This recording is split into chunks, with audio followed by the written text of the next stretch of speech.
Hello, and welcome to the Embrace Balance, Discover Joy podcast. I'm Amanda Butland, your host and intuitive life coach. Well, hello, and welcome to another episode of the Embrace Balance, Discover Joy podcast. Today, my special guest is Russell Van Brocklen, and he is a New York State Senate funded dyslexia researcher. Oh my goodness, that's a mouthful. Thanks for being with me today, Russell. Thanks for having me. Awesome. Well, before we dive in, I always like to start with a little icebreaker question that I like to ask all of my guests. Mhm. Would you mind sharing with us what activity or hobby brings you the most joy and why? Photography, because it allows me to take something visual and it allows me to just convey it to people. I used to photograph extensively for some sports leagues, and I used, the top of the line professional Canon equipment, and the kids used to just love seeing all, getting real professional photography, and they would ask me, well, how much does this cost? I said, I'm just volunteering. Here you go. And the families really enjoyed that. Oh, I love that. Photography. So, I love when I think photography, I think really creative and artistic, but I love that you do it in a Hmm. sports environment. And that's so cool that, you have the fancy camera and the kids probably are all, because, not a lot of people are carrying around big, nice, proper Oh, cameras. It's always the phone. I would use the professional grade Canon bodies with the 70 to 200 2.8 millimeter lens. The whole thing cost about $8,000. Wow. And the parents just couldn't believe how good the pictures came out. I did that for a number of years. And then I just got too busy. And then they would go and hire professionals. And I'd be Mm. like, why are you using consumer grade cameras and charging professional rates? So they weren't ever as happy with the pictures after that. Mm. All right. Well, I'm gonna start. Thank you for sharing that, and Hmm. we're just gonna dive right in. And Hmm. so we mentioned that you do dyslexia research, and Hmm. so would you mind maybe sharing with us because I actually what I'll say before I start is since this is a podcast about coaching, Hmm. want to make sure that people understand the tie-in, but we'll get there. Hmm. But if you wouldn't mind sharing maybe a little bit about, what is this specific dyslexia research that you're doing and, maybe because it's interesting, when I read sort of your title, the New York State Senate funded dyslexia research, which to me sounds really fascinating. So would you mind maybe sharing a little bit about what that research is that you're doing? Sure. Well, this is what got me started over 20 years ago. It was the late 90s. I wanted to know how laws work when I was finishing up college. So I went to the New York State Senate, I'm sorry, the New York State Assembly internship program.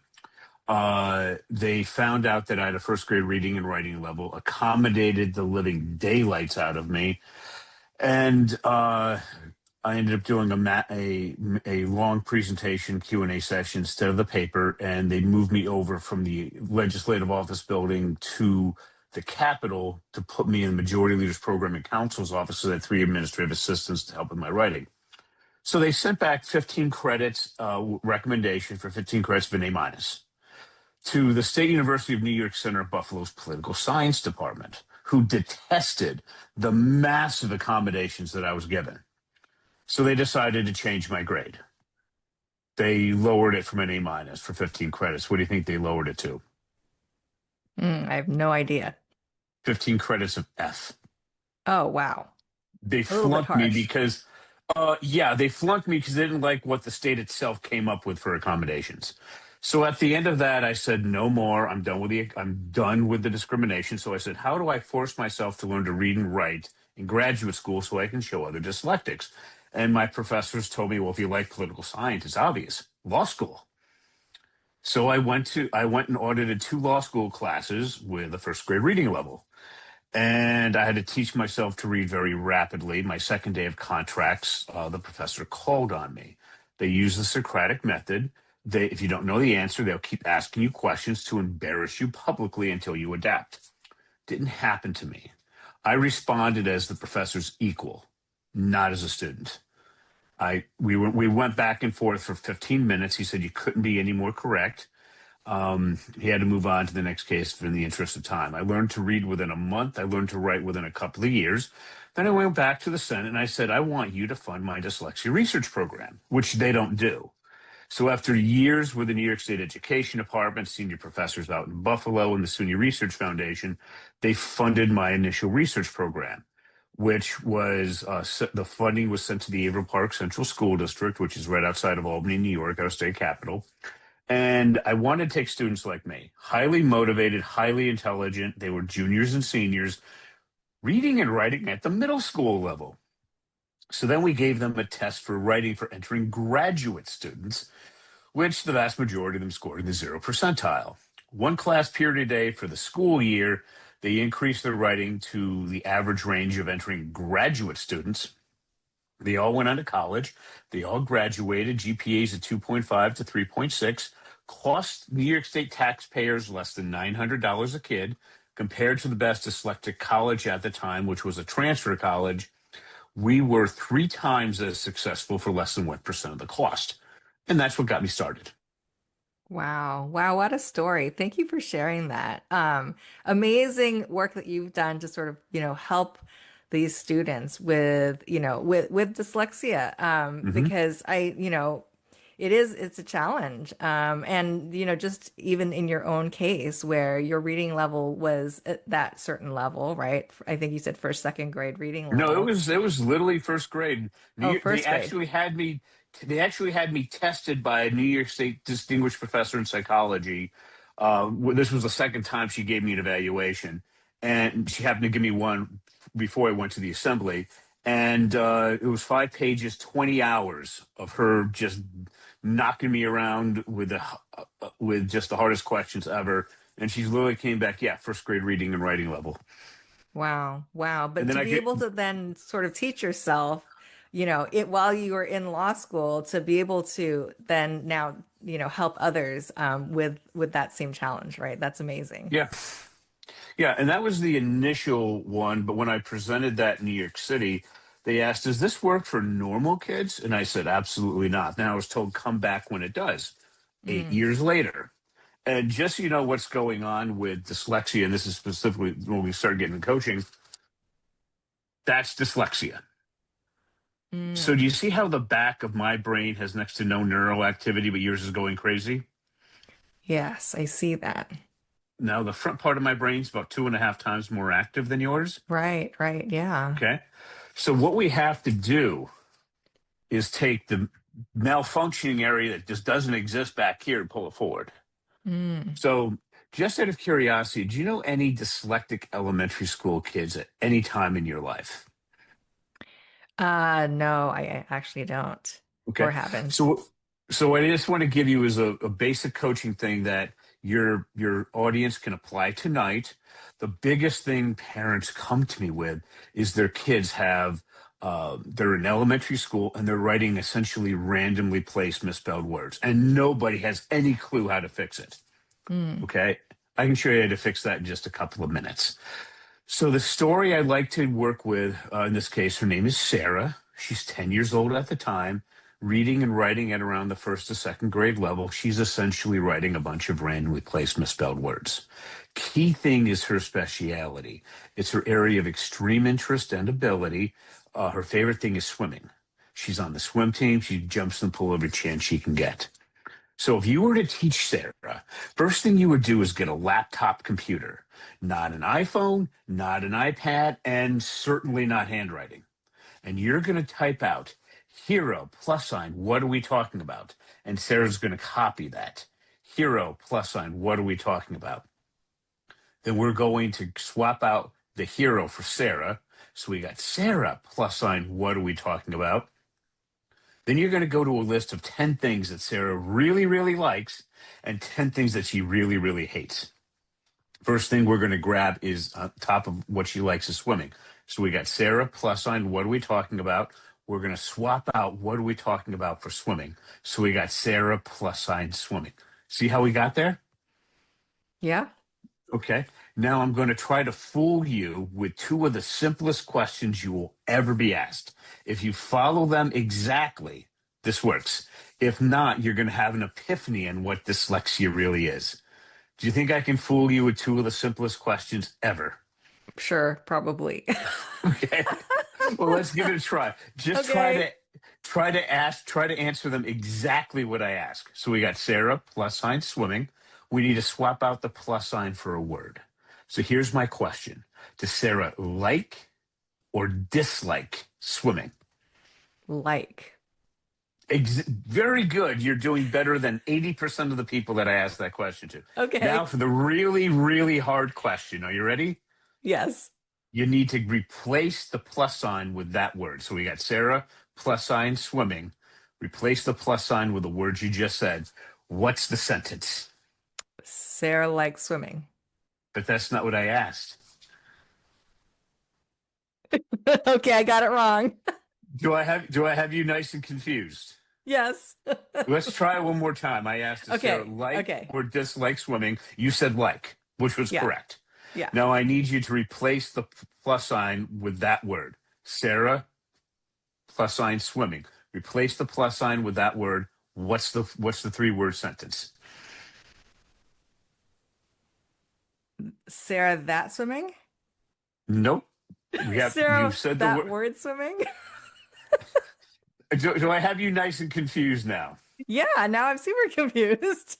Okay. So are you ready for your big epiphany and what dyslexia actually is? Yes. Okay. I asked you to replace the plus sign with like or dislike. You said like, which is correct. But when you put it into the sentence, you did what almost every educated person does. You automatically added an S to make it a proper Ah, sentence. Sarah's dyslexic. She doesn't know how to add the S. got it. She would put Sarah like swimming. Does that make sense? Yes, that So does let's make again. sense. So let's go and look at the science again. Okay. Okay. Do you see how the Yes. back part of your brain is? That's where you process it naturally. Sarah has Mm, almost nothing going on back there. got it. She doesn't know how to add the S. So how do we do that? Well, if you have, let's say Sarah was your goddaughter. Do you have an extra $500,000 sitting around that you could send her to a top private dyslexic school? No. No. Okay. Most people don't. Just so you know what their answer is, they would use seeing, touching, hearing, multi-senses. To give you an example, a school like the Windward School in the Upper East Side of Manhattan has a 98% success rate. You send them Wow. Sarah, 4 to 5 years later, they would send her back with being as educated as the best schools anywhere in the world. It's $75,000 a year just in tuition. Hmm. Okay, so we don't have that sort of money. Here's how we do it at home. We're going to move it from the back part of the brain where nothing's going on to the front part where we have 2.5 times the neural activity. How we do that is we ask Sarah, read what you wrote out loud. Sarah, like swimming. Sarah, does that sound generally correct? No. Fix it. Sarah likes swimming. All right. Do you see how that's a simple form of word analysis? Mm-hmm. Mm-hmm. We'll practice that with 10 likes and 10 dislikes. Then we'll go because reason one. Give me a really simple reason why a 10-year-old girl would like swimming. It's fun. It's fun. That's what everybody says. Sarah likes swimming because it's fun. Now do you see how we have a whole mess of misspelled words? Okay, maybe. Well, no, she's dyslexic. It's Oh, a okay. mess So of yes. misspelled words. So here's Okay. how we fix that. All We right. first of all tell her to read what she wrote out loud. Doesn't sound generally correct. Don't worry about spelling. If not, fix it. Now we got rid of those nasty, horrendous grammar errors. We're down with the little ones and some medium ones, which teachers know how to fix. They have trouble with the massive, messy Mm. ones. That's done. Now we tell Sarah every time she misspells a word when she retypes it, she has to retype it again. Okay? And she keeps doing it for 3 to 13 times. Each time she says, I'm not going to make that mistake, she keeps making it again and again. She concentrates harder and harder. And that's when that extreme concentration, that's where the magic happens. Mm. Eventually, it's correct. We do that with 10 likes and 10 dislikes for reason one, then reason one and reason two, all 20, reason one, reason two, and reason three. Do you see how the reasons are a simple form of articulation? Mm. Mm-hmm. So now we pulled it from back here where nothing's going on. We moved it on up here. Oh, wow. Interesting. Right, right. But Super, then super interesting. that's the simple part. But then we get into the issue of how do we get these kids to do anything? And I could never figure that out until I remember when I was doing really well in law school because it was my specialty. So really quick, the most motivated kid I ever worked with in my life. She was 10 years old at the time, at the end of fifth grade. Her name was Casey. I never saw this before, Casey. I will never see this again. Casey turned 11 over the summertime, and she was interested in Theodore Roosevelt, reading at the second grade level. So I assigned her this little book, The Rise of Okay. Theodore Roosevelt, all 900 pages of it. Wow. I gave Casey a simple process. She decided to work on her own 3 hours a night, 7 days a week for 6 months, most of the day over the summertime. In 6 months, she jumped from the second grade level to the 10th grade level. I Wow. worked with her for 15 minutes a week. When I moved her to a book that she couldn't stand, she said her motivation dropped by Mm, 50%. mm-hmm. Okay. Most kids will drop by 75 to 90%. If you don't work in their speciality, they're dropping to 75, 90% automatically. So it's going to fail or be extremely Mm, ineffective. mm-hmm. This also works for ADD and ADHD. Next, that's so number one, we have to work in their speciality for the intervention Yeah. period. Yeah. Question the next part.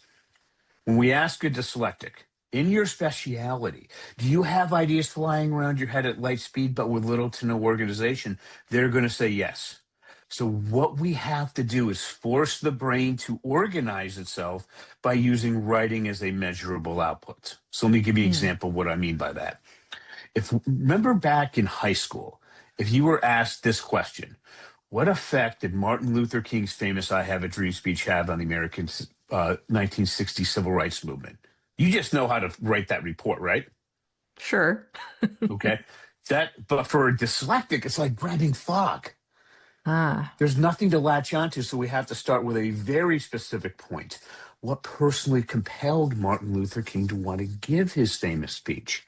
Then Mm, we go, we find the answer. That answer gives us a question, which gives us an answer, which gives us a question, which gives us an answer.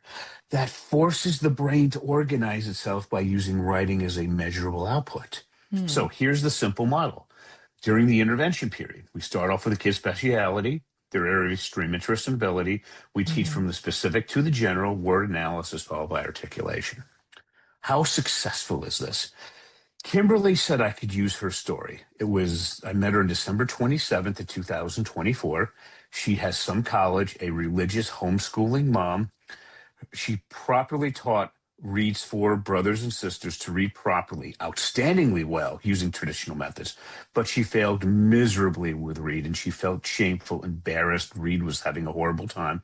A few weeks before I spoke to her, the state of Ohio tested him. He's fifth grade, 10 years old, reading at the 11th percentile, writing at the fourth percentile. Mm. She decided to work with her son for 90 minutes a week, three half-hour sessions. I worked with her for half an hour a week. Most parents do 10 to 15-minute sessions for the rest of the school year, about 5.5 months. I'm not telling you those results because later in August, 8.5 months after I started working with her, Reed's friend said, Reed, we want you in public school to be with us socially, in class, lunch, everything. So he goes to a public school and they test him. Now, if he had the same results as December, he's going to be placed in special ed away Mm, from his mm-hmm. friends. Yeah. Unhappy kid. He had a bit of an increase. His reading went from the 11th percentile to the 64th. His writing Wow. went from the 4th percentile to the 65th.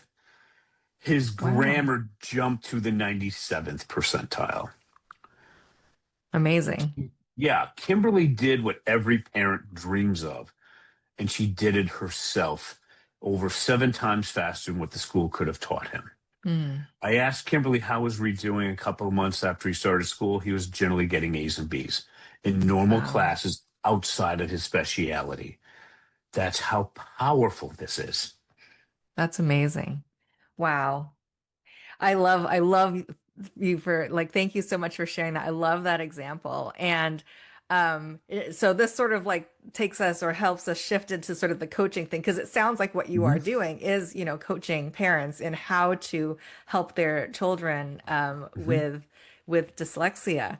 Um, so I'm wondering, would you mind maybe sharing a little bit about,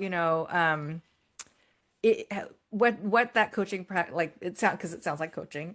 You can Mhm. correct me if I'm wrong, but It's exactly what yeah, is. yeah, yeah. We have two programs that we're just putting up Mm. online Oh, on a perfect. learning platform called School, Okay. SKOOL.com.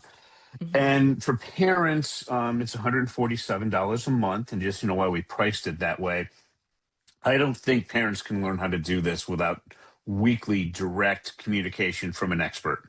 Mm. But those were pricing in at 500 to 1,000 a month, and most parents don't have a couple of BMWs in the driveway.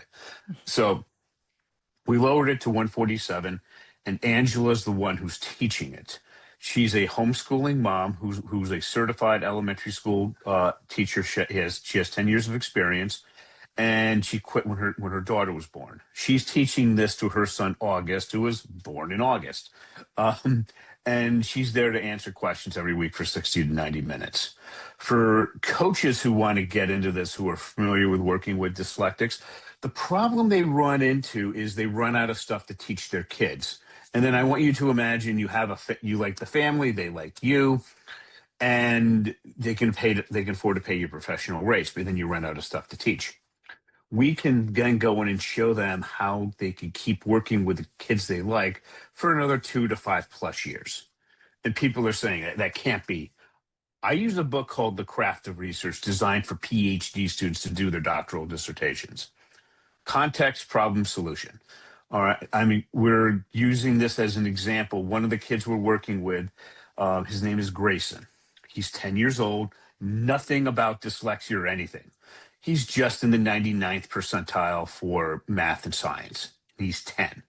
We're showing him the same process, which he's flying through, but he wants to get his PhD and then go to work for NASA to terraform Mars. So we found an academic journal that does just this, and we found a journal that would an article that it needs to get done.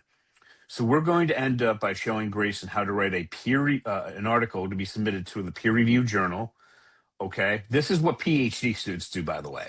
All right. Wow. We're going to show him how to do it. We're going to have him submit it. And when it's rejected, because when you're new, they always are, then we're going to introduce him to a senior professor, probably when he's 13 to 14, and say, he's going to go in and say, here's my journal article. It was rejected because of these reasons. Can you help me work with this to get this published? Which will take years. Mm. Doesn't matter. The professor's jaw will drop, and that should almost certainly get him into his college of choice. Wow, that's amazing. Yes. Yes. So we give coaches enough stuff to literally work with kids for another 2 to 5+ years. All Mm. right. But that's a way, and we can show coaches how to do this. Now, how long does this take? We're just coming out with my first book. My co-author is Evelyn Whitebay, who was one of the two teachers on the dyslexia task force for New York State. We can teach from can't write a basic sentence all the way through how to do high school level body paragraphs. We can teach that whole thing to school districts in 6 hours. Wow. Yes. So when we're coaching for things individually, we have people take a bit longer because we want to make sure that you mastered the process. Mm. And here's the thing. The coaches will tell us, well, I don't like this about your process. Well, if this is your profession, you've been working with dyslexics, what you can do is change the process to meet your teaching style and who you're working with. Mm. Because I had to do that when I did the New York State Senate thing. Mm. The teacher was Susan Ford, and she came in and said, I don't want to be a passenger. I want to be a co-pilot. She took my work and completely rewrote it. I was like, okay, well, I guess that's how this works. It was a truly massively understanding experience. So Mm. that was one of the things that I learned as we went through that. So, and we're developing new material all the time. A big Amazing. thing that what we do is we adapted things to teach dyslexics AI. Because if Oh. you know the craft of research, you can do AI. And since Opus 4.6 came out from Claude, We are now essentially at artificial general intelligence for a few narrow things. And it's no longer about the human doing the work. It's about the AI drafting things out and you approving and correcting things. Hmm. And it's a whole new shift. If you know the craft of research, you can say, how do I do context? Okay, let's do the problem statement. Now let's do the solution. You know how to use it. You know how to run it. You know how to supervise it. That's why it's so critical for these kids to learn this material. Hmm. But we're essentially talking about PhD level material that we teach to high school kids. And Wow. yes, when I presented in New York City the first time in 2006, that's what they've wanted. Hmm.